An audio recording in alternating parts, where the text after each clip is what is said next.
Mateo podcast, bro. Oh, it was good. That was dope. Good. That was his first English one. I know, bro. First one I got, bro. What's the walk-up song this year? I got a couple of them. I mean, I really just try and find something that's got a great beat to it. Yeah. Being out in LA, I got to get on the phone with Snoop, and he made me one. So yo, what? It's cool.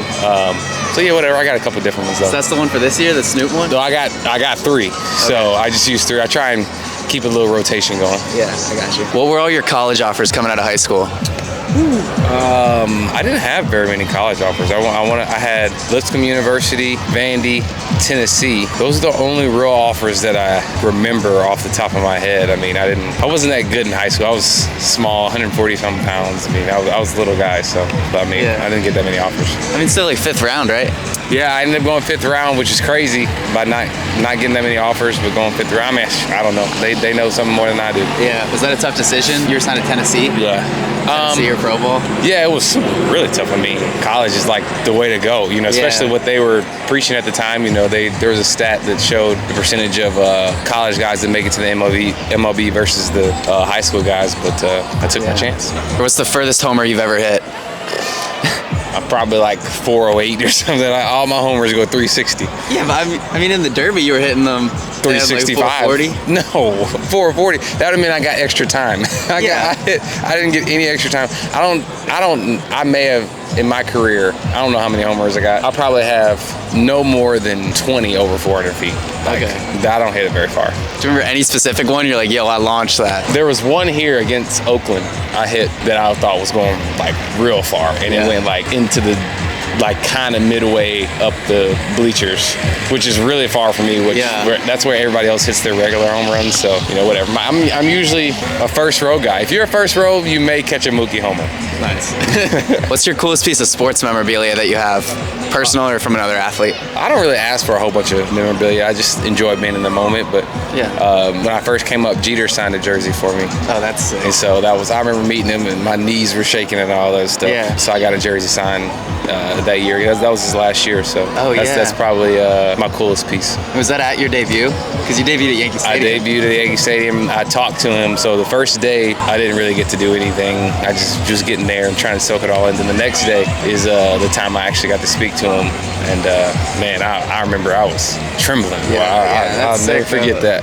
Nice. How many cleats would you say you go through in a year? I don't know, probably 20 something pair or so. I try and switch them up. Don't wear them all the time so they don't get stretched out and whatnot. I try and switch up different pairs, but I would say total probably 20 or so. Okay, that's like with the customs and stuff included? With the customs and all that stuff included. I mean, I guess now probably a little more than I think about it with the customs, even the special day events or whatever. So probably 25, 30 somewhere in there. And then what's your favorite stat to follow to learn about your own game? That's a great question. I don't know that I have necessarily a favorite stat. I just try and I do my best to pay attention to the stats that can only really go up. So like RBIs, hits, stuff like that. The average is going to fluctuate. OPS and all this stuff is going to fluctuate so much. I know we're measured on that, and I'm sure there's a bunch of other stats we're measured on, but those kind of go up and down. I just try and pay attention to the ones that are solid and they can just keep going up. You ever check like physical numbers like bat speed or sprint speed? Just make sure you're kind of at your best? I did, and I kind of got lost in that. There's a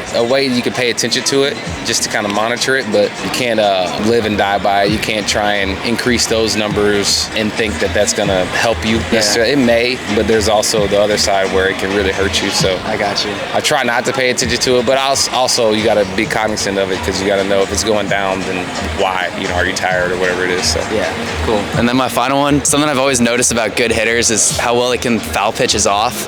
How often do you try to foul a pitch off? I don't ever really try and foul a pitch off. I would say that's kind of like one of my quote-unquote superpowers or whatever is like when I swing, for the most part, I hit it, and for the most part, it goes fair.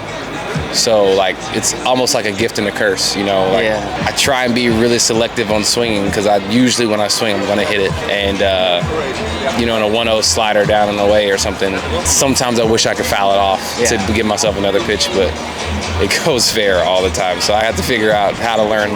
When somebody teaches you how to foul a pitch off, please let me know. Yeah, because dude, back in the day, I was the king of fighting off a 0-2 pitch, but it's a grounder to the third base instead of a foul ball. Exactly, that's exactly what it is. I'm trying to foul something off, and it's a dribbler back to him, or like you said, dribble it down third baseline. So it's still a mystery. It's still a mystery.